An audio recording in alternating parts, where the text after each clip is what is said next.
There's a difference between manhood and fatherhood. Manhood is an identity. That means we have to see and recognize that you're a man when we see you. That's manhood.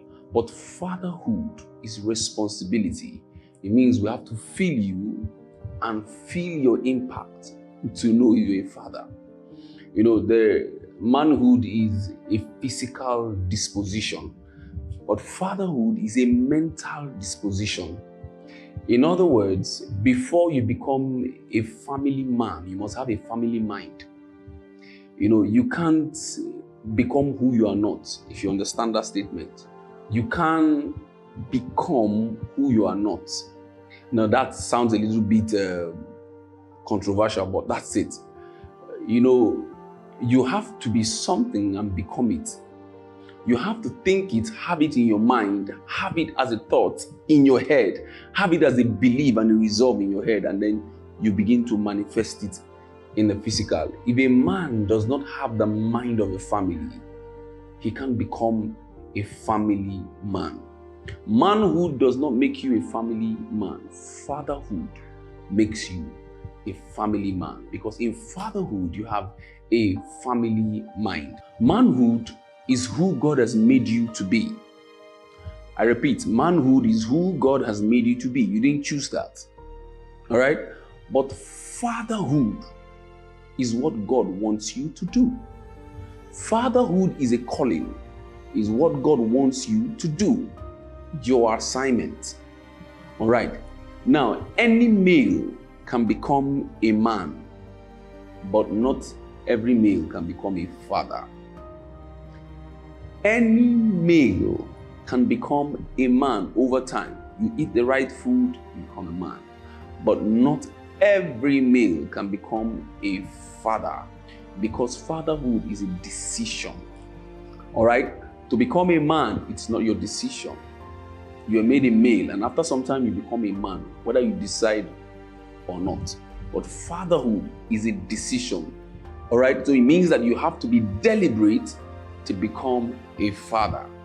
Now, I like the word hood in the father, because over time, the practice and the mindset of a man brings you to the hood. You become a father. So it becomes fatherhood. It becomes your responsibility because you have the mindset. You don't struggle to become it. It becomes your responsibility. So I take you back. Boyhood. If you're a boy in the hood of boys, you don't struggle to be a boy. You play like boys. You play with toys. You run around. The same thing with girlhood. You do the things that girls will normally do. All right, the same thing, manhood. You don't struggle to be a man. You don't struggle to have the voice you have. You don't struggle to grow your beards. You don't struggle, all right? The same thing with womanhood. You don't struggle to grow the features that make you a woman or talk like a woman. The same thing with fatherhood. If you enter the hood of fathers, you don't struggle to be a father. If you're struggling to be a father, it means you're not yet one. If you're in the hood of fathers, you won't struggle to become a father. You don't need to lift ideas. You don't need to copy anybody. You will just flow naturally as a father. Now, this part is for ladies. If you marry a man because of his manhood, most likely you enjoy his physical features and enjoy the sex. But if you marry a man because of his fatherhood, you will enjoy his sense. You will enjoy his sense. So there's a point sex can take you to. Listen to me. When it comes to the issue of marriage, a family, or a relationship, sex is like 20 or 30% of it. A man who is sexually active with no sense is no different and not different from an animal. Animals are sexually active. What differentiates us is the sense. Before you align with his physique and with his sex, align with his sense. Because two cannot work together except their sense agrees, except they come together as one. Anybody can be a boy, anybody can be a man as long as he's male. But to be a father, you have to take responsibility.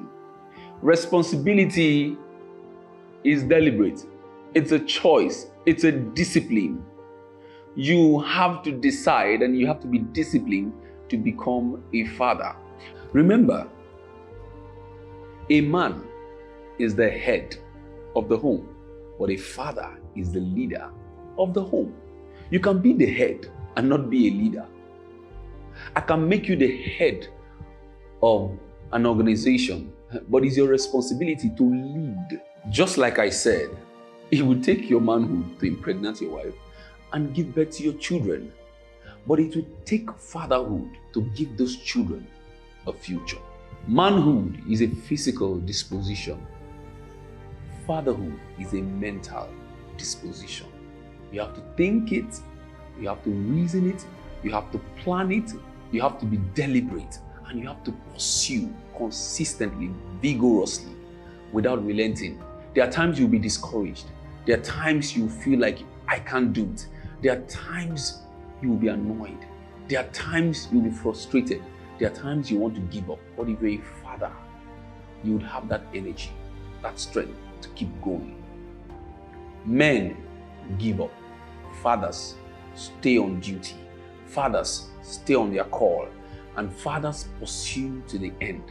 If you are a male by gender and you have the physical qualities of a male, you are either a boy or a man, and the difference is maturity.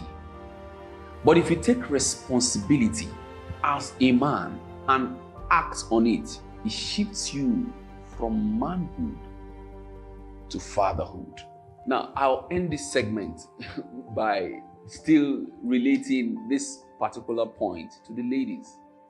Don't marry a man, marry a father. He doesn't have to give birth to a child before he becomes a father. Fatherhood is a mental disposition. Fatherhood is perceivable. It's obvious.